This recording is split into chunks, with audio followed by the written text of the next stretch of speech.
voici à la frontière de la Tunisie et de l'Algérie. Maritime ou terrestre, une frontière bien gardée, depuis longtemps même, autour du fort de Tabarka.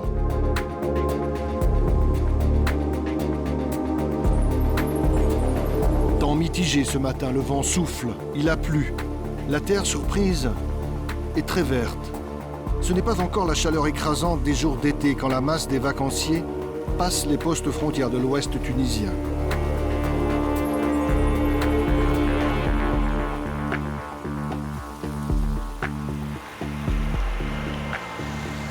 Ils sont 1 million, les Algériens, à emprunter ces routes chaque année. 1 million. Peut-être un bon signe dans cette Afrique du Nord, aux frontières parfois bien hermétiques.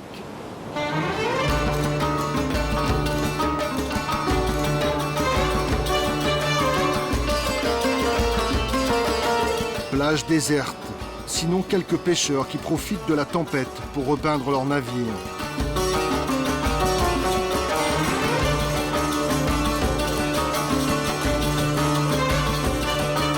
C'est la Tunisie, côté nord.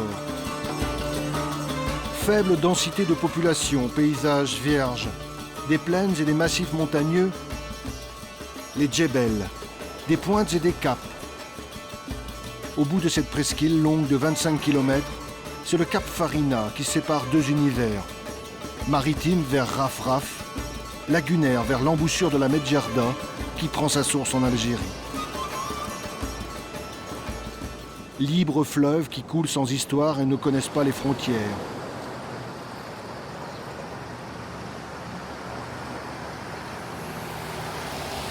Au pied du Djebel Nadour, il y a ce peuple de l'eau, dans l'ombre des forts, vieux de plusieurs siècles.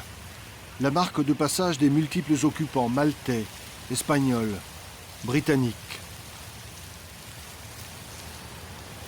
Gare El-Mel, 5000 habitants. Ville de paysans et de pêcheurs. Certains se contentent de la lagune, d'autres vont plus au large, bien au-delà du rocher de Rafraf.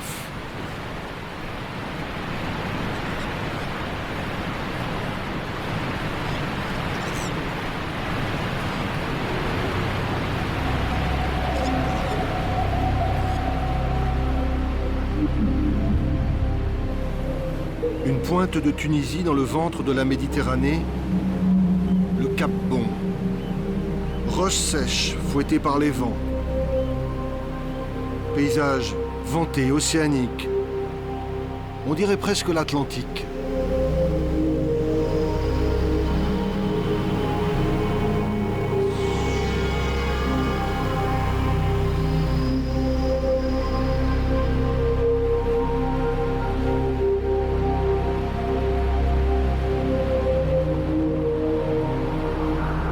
Toujours à quelques kilomètres du Cap Bon, le plus grand champ d'éoliennes de Tunisie.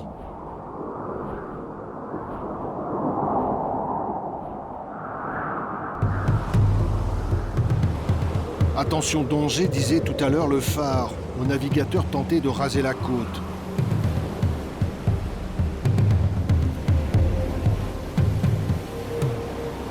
Mal en a pris à ce bâtiment rogné sur son tribord jour après jour par les déferlantes. Vertige de la rouille, dans quelques milliers de vagues, il ne restera plus rien.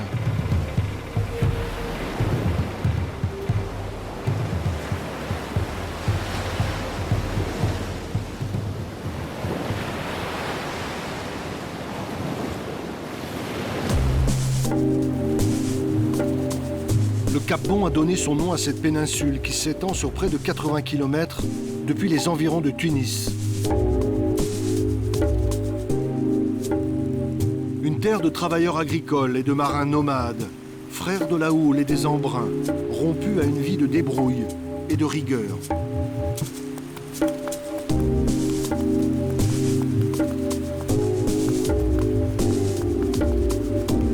Parmi les innombrables ports de pêche tunisiens, voilà Sidi Daoud, où la flottille est encore confinée dans le port, météo oblige. La Matanza attendra, cette pêche ancestrale où des bancs de thon sont pris au piège dans d'immenses filets.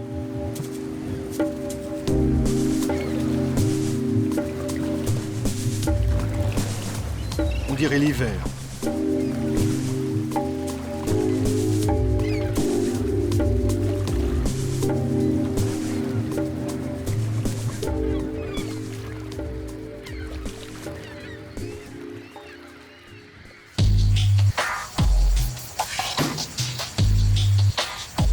Changement de lumière. Changement de couleur pour un autre tableau. L'infini des terres ocres rayées d'oliviers. Milliers de plantations disposées en quinconce, selon une science ancestrale. Voici la Tunisie, côté sud, côté terre.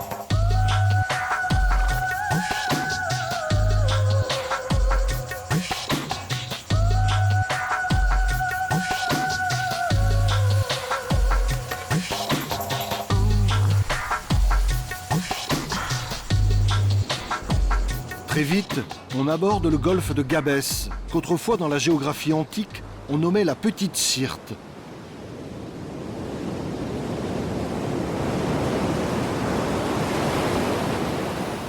C'est un lieu étrange, connu pour ses marées, les plus fortes de toute la Méditerranée, 2 mètres d'amplitude environ entre la basse et la haute mer.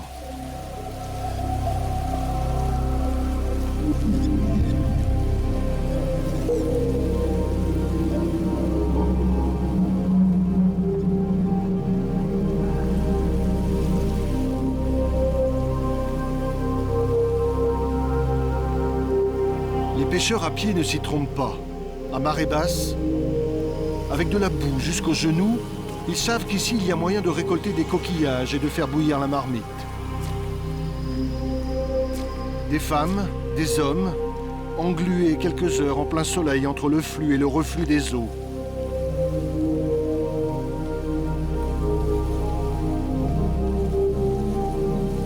Le front qui perle et qu'il faudrait essuyer, les mains qui collent et le temps qui presse.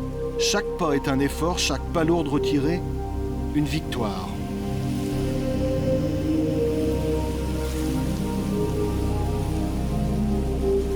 Le golfe de Gabès est réputé pour être la plus grande réserve de coquillages et de poissons de Tunisie. Il fait vivre des milliers de personnes.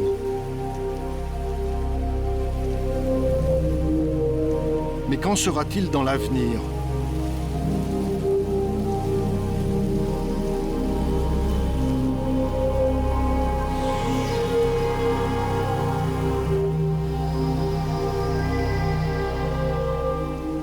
En vue du port de Gabès, on s'interroge. Les quais sont jaunes de soufre. Ils résument le dilemme de toute une région vouée dans les années 70 aux industries chimiques. La concentration d'usines de traitement de phosphate, les rejets en mer d'engrais alimentent les controverses. Menacer, sacrifier le golfe de Gabès, il reste beaucoup à faire.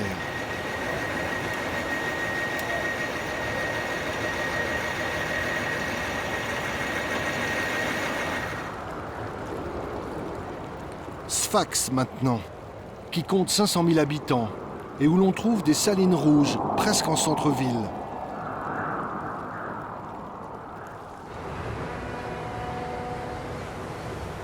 Sfax et son port. Liaison quotidienne avec l'archipel de Kerkena. On en reparlera. D'où viennent tous ces passagers, tous ces piétons et automobilistes.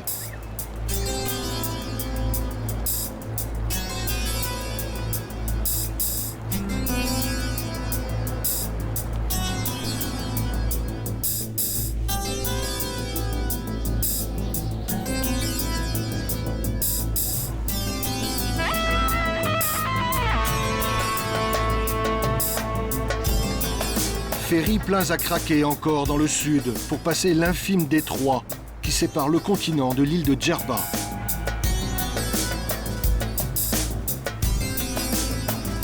Sur la côte est de l'île, les yeux tournés vers la Libye voisine, une quarantaine d'hôtels a pris position sur une plage longue de plusieurs kilomètres, la plus belle de l'île.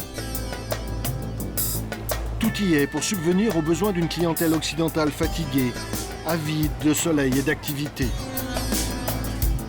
Avec les sites de Monastir et de Sousse sur le continent, Djerba est le cœur de l'industrie touristique tunisienne. Seul un attentat d'Al-Qaïda causant la mort de plusieurs Tunisiens et étrangers viendra ternir au début des années 2000 la success story de Djerba la Douce.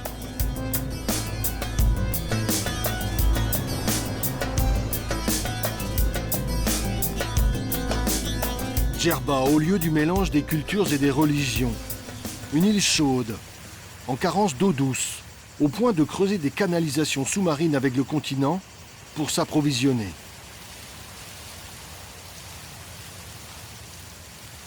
Blanches à l'extérieur, fraîches dedans, avec toujours un souffle d'air marin pour les ventiler, les maisons de Djerba.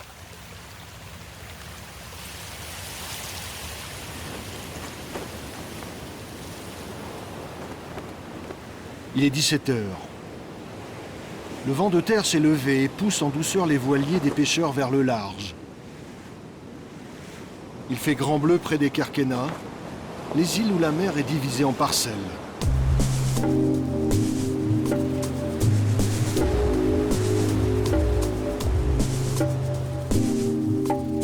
À terre, il y avait le graphisme particulier des champs d'oliviers. Ici, autour de ces îles entourées de hauts fonds, l'empreinte, ce sont ces pièges à poissons. Immense géométrie.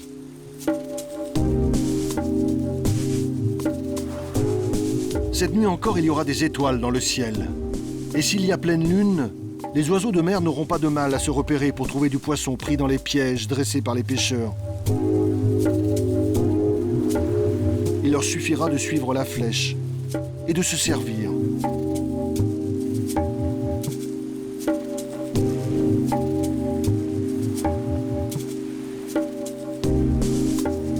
Il est 17 heures.